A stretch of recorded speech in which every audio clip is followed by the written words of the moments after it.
Aston Villa 2, Brighton and Hove Albion 1. A lot of you who were there at the weekend would have felt the exact same disappointment and anguish that I felt at the end of that game. 94th minute it was that Matt Targett scored for Aston Villa to make it 2-1.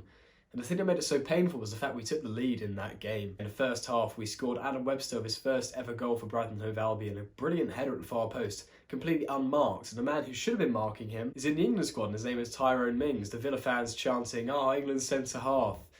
But ironically, he was the one who let Adam Webster through and scored the opening goal. And Lewis Dunk, I think, outclassed Mings for most of the game. But it went on. We were 1-0 up for a fair while, about 15-20 minutes. But then Aaron Moy got 2 successive yellow cards. The first one for being a bit silly, really, after a free kick was given to Aston Villa. He just sort of got in the way of it as it was being taken, arguing with the referee. He just lost his head, basically. He didn't keep a level head there, and he got booked for that by the referee, and rightly so. It was stupid what he was doing. And then just a few minutes later, already booked, he should know better than this, Aaron Moy. And he dives in for a challenge, another silly challenge, doesn't get anywhere near the ball, and he was sent off in the 34th minute. That left us for 2/3 of the game with 10 men, and most teams in that position away from home, at a place like Villa Park, a great stadium, a lot of fans, about 41,000, most teams would crumble, especially a team like Brighton, who most expect to be at the bottom of the table. But we ended up having more possession in the game. We ended up with 51% at the end of it. I think we had 20 shots, and Villa had 24. So it was very even. It felt as if it was 11 versus 11, not 11 versus 10, which was the actual reality.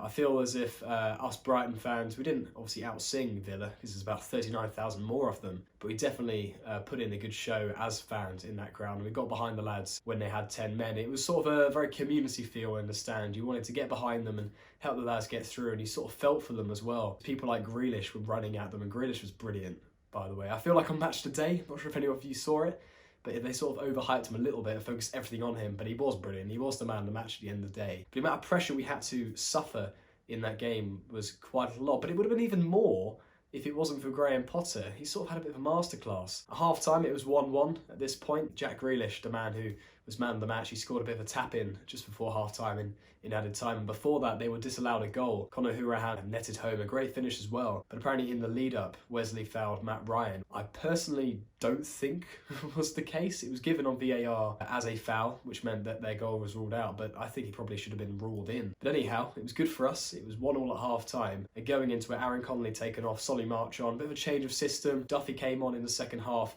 And for most of the second half, we sort of dominated the ball, really. As I say, we had more possession in the entire game than Aston Villa, despite having 10 men for 2/3 of it. It's really impressive stuff. And we weren't just holding back and sitting back either, like we might have done under Houghton with 11 men. Instead, we were going for it, and we were still trying to win the game where we could. Up until the last 10 seconds of the game, where Matt Targett was on target for Aston Villa. Sky Sports described it as a stunner. I wouldn't go as far as saying it was a stunner, but it certainly sent the Aston Villa fans into quite a lot of celebration. Meanwhile, in the Albion end, we were all just sort of there like, oh God, not again. But that is the ups and downs of football at the end of the day. You're not always going to be scoring last-minute winners yourself. Sometimes you have to be in the receiving end of that, and unfortunately that was the case. It had sort of vibes of the Cardiff away game last season. A red card for Stevens at a similar point in the game. We went 1-0 up. They scored in the stoppage time with Bamba at the end. It just had deja vu of that day, and it wasn't too positive, especially getting home. I'm not sure about any of you guys, but Whitton train station, awful delays.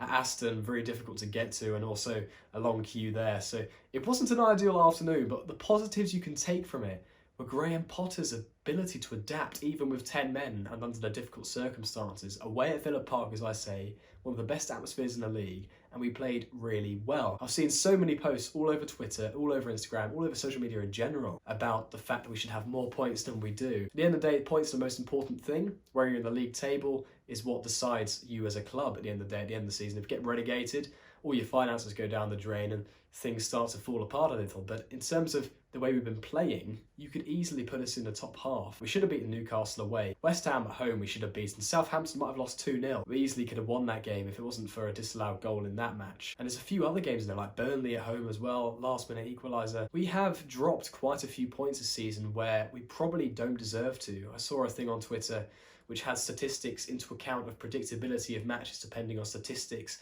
and the way in which teams played, and it puts Brighton, I think, in 3rd or 4th position, right up there with Manchester City. The football Graham Potter is playing is brilliant, and the 2 red cards we've had this season, Andone and Moy, both silly reds. If it wasn't for those, we could easily be up there as well. So I think there's a lot of positives to take from the game of the weekend. Very frustrating one, an experience that I will dread looking back on in the future. There was a few positives to take there, and I'm really looking forward to the next game at home, which is Everton, and the game following, which is Norwich. Everton won 2-0 at the weekend against West Ham, but West Ham played terribly. It wasn't really a dominant display from Everton. They weren't actually that great. Even though they did win 2-0, winning with a clean sheet, they weren't actually that brilliant. I think we can handle Everton at home, especially with 11 men and Leandro Trossard coming back into the side, maybe Yves Bissouma potentially getting in the team too. Obviously, Aaron Moyes' suspension means he will not be playing in a left-wing position. And I was worried before, can Trossard get back in the side easily? Would he have to be integrated back in slowly? But the red card is a good thing for Trossard, personally, because he can just jump straight back into that team and impress again. And I do feel like Everton might struggle to defend against him. And obviously, Norwich, the week after, they're very inconsistent. We might be inconsistent in terms of results, but at least our performances are always seems to be quite good. A lot of possession football, a lot of attacking. We just seem to get unlucky. Norwich, on the other hand, they'll have one game where they'll score everything. Team Pukki will be on fire, as will Buendia, Cantwell, etc. And another game, they'll be absolutely horrendous. And they lost 5-0 the other week, I believe, at home. So very up and down for Norwich, and I think we can probably take advantage of that. A few weeks ahead of us, we've got a few more difficult games coming up. Liverpool away, Arsenal away, etc. Manchester United away. But I just feel as if we have the momentum in terms of performances to start picking up some more points and move further away from that relegation zone. The fact that we're in 16th as well, and we're talking about this many drop points, we're still in a position that we'd be happy with at the start of the season. So all of this Potter out and all of this nonsense, honestly, just be patient. We're playing really well, and we will pick up the points eventually. You just have to be patient for it. And yeah, I'm feeling very positive about it. Let me know how you think. I want you to drop a comment below with all of your thoughts. Start some debates in the comments. We haven't had that much debate in the comments, more just like comments about the video, and also some constructive criticism as well, if possible. What do you think of the background? I've actually got a green wall in my bedroom at university, and it's perfect for a green screen. But is there anything I can do to improve the videos? If so, let me know. I hope you have a great day, and I'll see you at some point after the Everton or the Norwich game.